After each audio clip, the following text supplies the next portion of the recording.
Alright, welcome guys to my very first video. So I haven't done this before, so hopefully it goes okay. So this month's theme was dragons, and I had this idea of a little tiny baby dragon in its first horde, which fit inside a treasure chest. So you can see here I'm trying a few things out to see if it would work. I thought a lock would be cool, but in the end it looked weird. So sometimes I use photos to try and piece together what I'm trying to aim for, so they can help me work out quickly whether something's going to work or not. And then I can sort of draw in my piece over the top. So you can see here I'm just sketching in the person, or the adventurer, who's opened up this chest and discovered this little baby dragon. The angle of those arms was really odd, so I got my girlfriend to pose for me over one of our cats, so that was good. So I'm having a couple of goes at recorrecting those hand positions to see what looks right. I'm pretty happy with that, so I'm moving on to a little itty bitty dragon here. Spent a fair bit of time looking on Google at how dragons' wings fold. Google search sleeping dragon, see how it went. So the reference I found for this one was the one I liked the best. So now I'm sketching in the chest the way I want to do it. So you can see I've got my the photo reference I had underneath for the perspective, but I'm just sketching over the top to correct the perspective, fill up the treasure so it's spilling over a little bit, looks a bit more interesting. I was imagining this adventurer having some, pretty hardcore gloves on because perhaps they've gone through a dragon-infested area to get to here. And of course it has to be an elf because it's fantasy. So I spent a lot of time doing very rough sketching to try things out, as you can see. I can tell very quickly, once I've drawn it out, whether it looks right or not. Now, flipping the canvas is a really great tool to make sure that my perspective's looking alright. As soon as you flip the canvas, you can usually tell if something's looking a bit wonky, so it's good to do that every now and again. So now I'm trying to block in some colours, so I'm using the lasso tool to just roughly select the different shapes that are in my picture. So yeah, I often use the hue saturation tool to try out different colours if I'm not quite sure what my colour scheme is going to be yet. And then I throw in some gradients to create my hotspots really quickly. So I want the eye to be drawn to the dragon, so I use that yellow gradient to make that bit shiny, and then I painted in the highlights where I think the gold light would reflect off of. This is probably my favourite bit, blocking in rough colour and experimenting with light and shadow, because I think that's what adds the mood to a piece. So I didn't put a lot of thought into the adventure here, so I'm just sort of making it up on the fly, because I've only got a short amount of time to come up with this concept. I reckon she's going to have a bit of bounce light coming off of all that gold. She's got a happy face on because I really like looting things.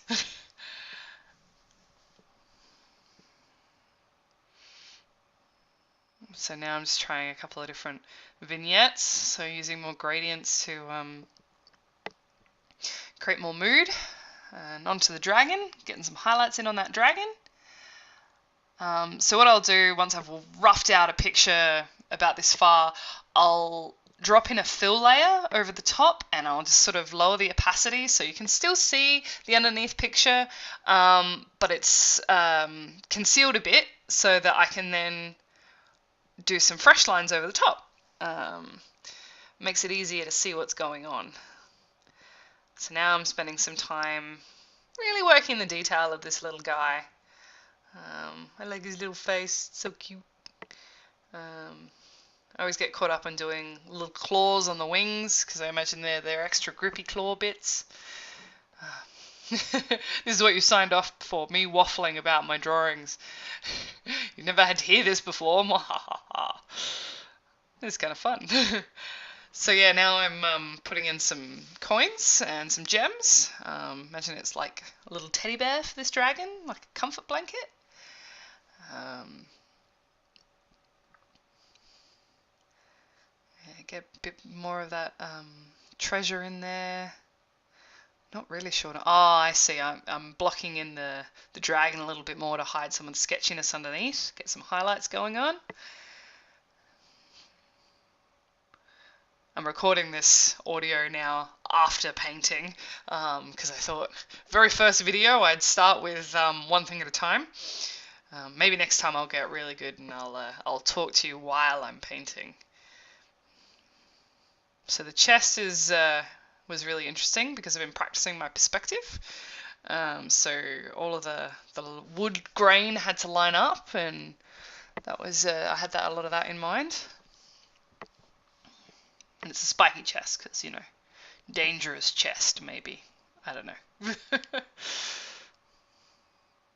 One of my partners was, when I showed him my idea for this, he said that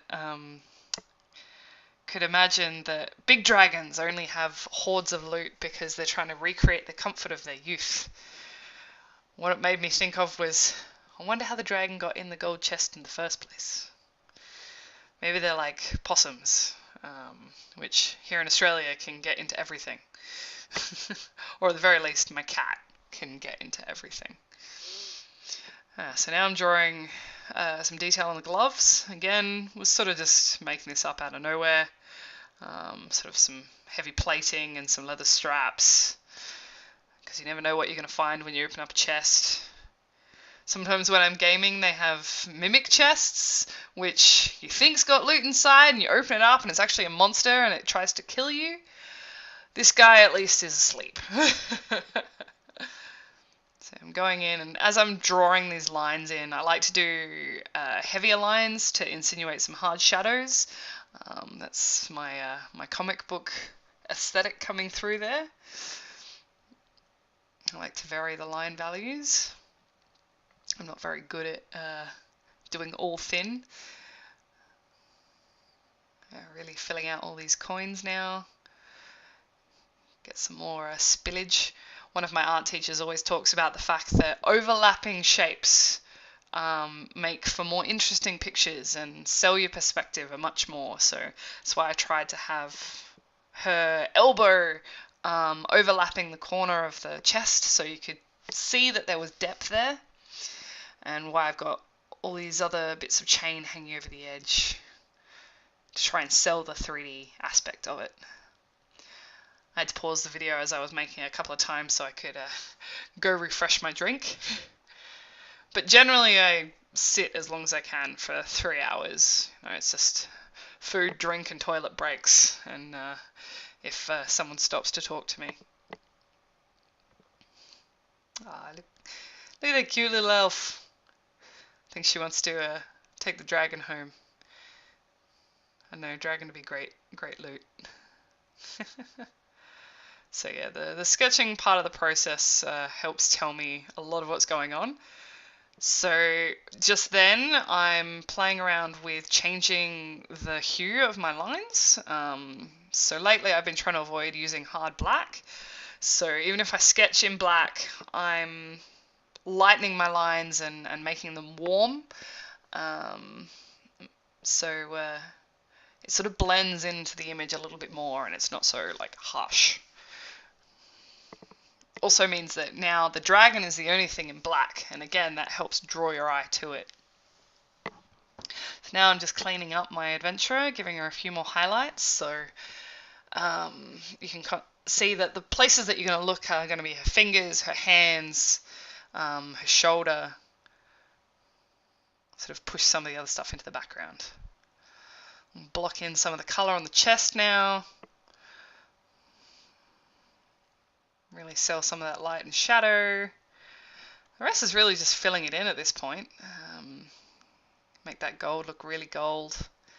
This is one of my favourite tricks, is to use my brush in a colour dodge mode, which gets that really great sort of shiny pop whenever I paint over something with that. So now for some detail on the little dragon's face. When I'm doing something this quickly, it's ideal to put the most detail in the places you want people to look. So theoretically, this painting isn't going to be what I would consider a finished illustration after 3 hours, but it's really good proof of concept. And it means that I could show this to someone and they'd be like, yep, I totally get what you're going for here. But if it was, say, for a book or a card game, I'd probably spend a few more hours really tightening up the details. So you can see how the highlights in the dragon now are really giving him some cool variation. He looks very peaceful, I think. It's all very cute. Comes from hours of watching my cat sleep and then harassing him. Putting some little veins in the wings because I thought it might look cool. Working on some of the shadows underneath the dragon so it makes it look like he's actually sitting on top of something.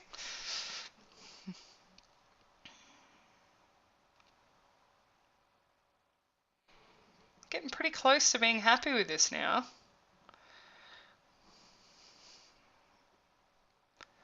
Again, I sort of keep all the warm, bright lights in the middle where I need the eye to go. If anywhere else around the picture was bright, it would compete. So now I'm trying to drive more of the shadows in the areas that are away from that brightness. So imagining this is kind of like a dark cave or a dark room that this adventurer has gotten into. So I often block paint in one color and then I mess around with my layer modes because sometimes that can blend your colors a bit nicer. I was a bit worried that my hero was a little too washed out, and who doesn't love pink hair, so pushed a little bit of color back into the face. Get a little bit of color into her cheeks and lips as well. Now I think I'm just evening out a few things. It's a bit hard to see what I'm doing at this point because this is the finicky details. Getting a few highlights on the gloves there now. So I'm flicking around a fair bit. I noticed that I've managed to get a bit of lighting across the edge of the chest, so I was doing that. There you go. That's my finished little cute baby dragon's first horde done in 3 hours. Thank you for watching. You're probably already a subscriber, but please share on. And always my website is anthea@antheawright.com.